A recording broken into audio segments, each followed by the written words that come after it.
인천 심곡동에서 빌라에서 화재 사건이 발생했는데 오전에 발생했고요. 12살 초등학생이 혼자 있다가 변을 당했습니다. 왜 이 사고 막지 못했을까 한탄이 여기저기서 나오는데 지자체에 책임이 있다 이런 목소리 나오고 있죠. 인천 서구 심곡동 빌라 화재 사건으로 인해서 개학을 앞둔 5학년 초등생 A양 실명이 오늘 아침에 공개가 됐습니다. 문하은 양 12세 양인데요. 결국 닷새 만에 숨졌습니다. 장기 기증을 통해서 새 생명을 여러 명에 주고 하늘나라로 떠났는데요. 이를 두고 서구청을 비롯한 관계기관의 소극 행정이 이번 비극을 막지 못한 거 아니냐라는 주장 논란이 일고 있습니다. 그도 그럴 것이 A양 지난해 하은 양이죠.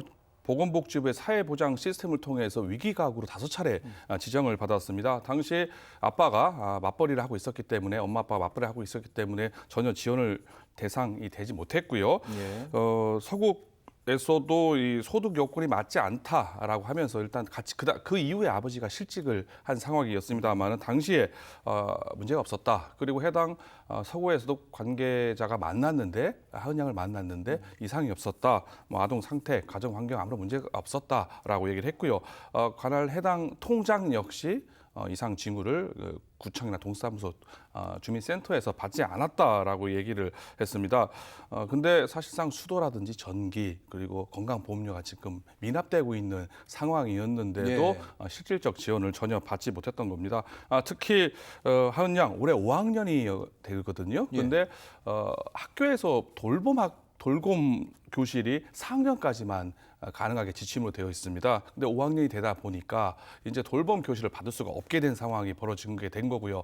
아빠가 신장 투석을 받아야 되기 때문에 병원에 가고 아이가 혼자 있게 되니까 주민센터라든지 학교에 가서 어떻게 할 수 있는 방법이 없겠느냐 했는데 방법이 없다라는 답변을 들었는데요. 결국 방학 중이었었죠.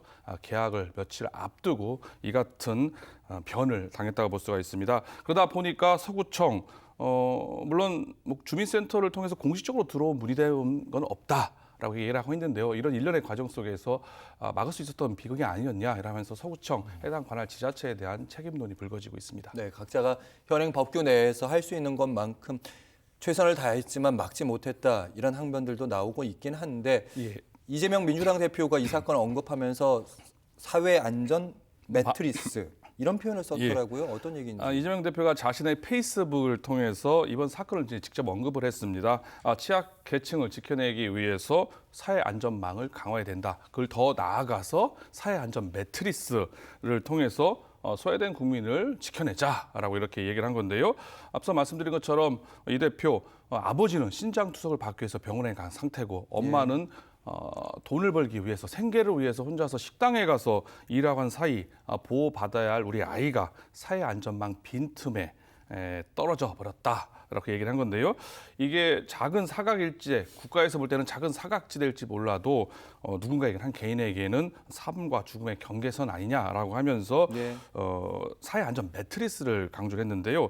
이게 또 그 이후에 한 유튜브 채널에서 이런 말도 했었습니다. 사회 안전망 그물 아니겠습니까? 그물은 이제 군데군데 빈틈이 있으니까 그걸로 떨어지게 되면은 죽는 거 아니냐. 그러니까 아예 떨어지지 못하도록 매트를 만들게 되면은 떨어져도 안전하고 죽지 않고 다시 도전할 수 있고 희망 있는 사회가 자신이 꿈꾸는 사회다라고 얘기를 했습니다. 이 같은 인간의 기본적 삶이 보장되는 기본 사회가 바로 자신이 꿈꾸는 기본 사회다라고 이렇게 언급을 했는데요. 이 같은 이재명 대표의 발언으로 인해서 이재명 대표의 기본 사회론이 다시 힘을 받는 거 아니냐, 주목받는 거 아니냐라는 이야기가 나오고 있습니다. 네, 제도가 필요하면 제도 만들면 되는 거고요. 사람 필요하면 사람 늘려야 되는 거겠죠. 안타까움 그지없습니다. 다음